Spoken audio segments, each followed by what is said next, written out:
There was a boy, you knew him well, ye cliffs and islands of Winander.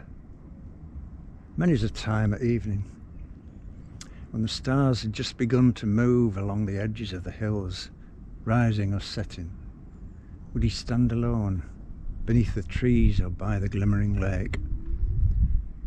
And there, with fingers interwoven, both hands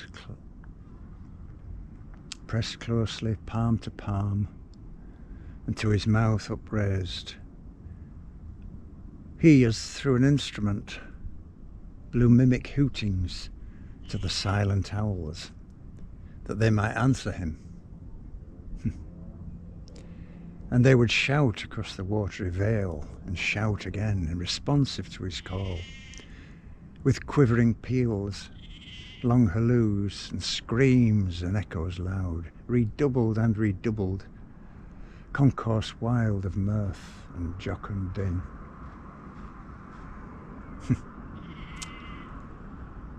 And when by chance pauses of deep silence mocked his skill,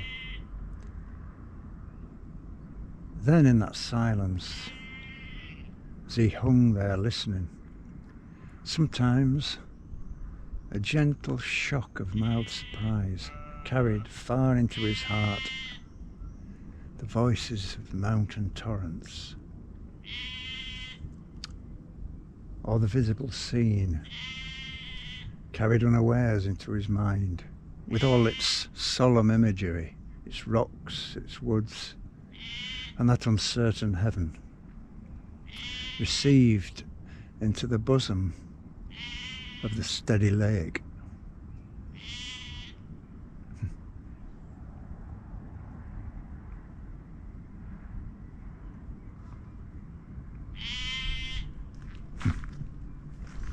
That's William Wordsworth's There Was a Boy.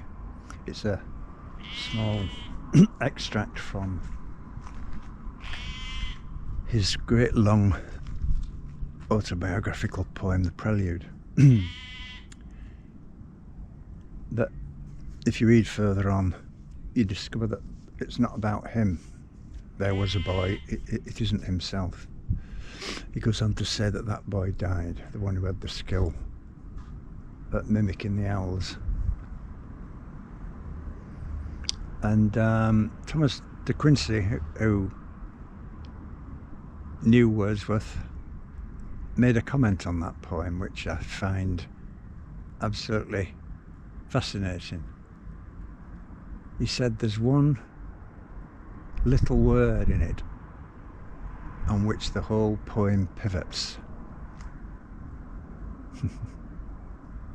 One tiny little word.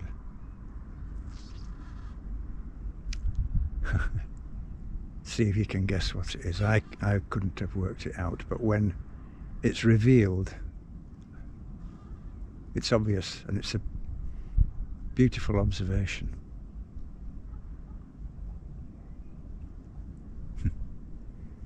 Anyway, thank you, BookTube.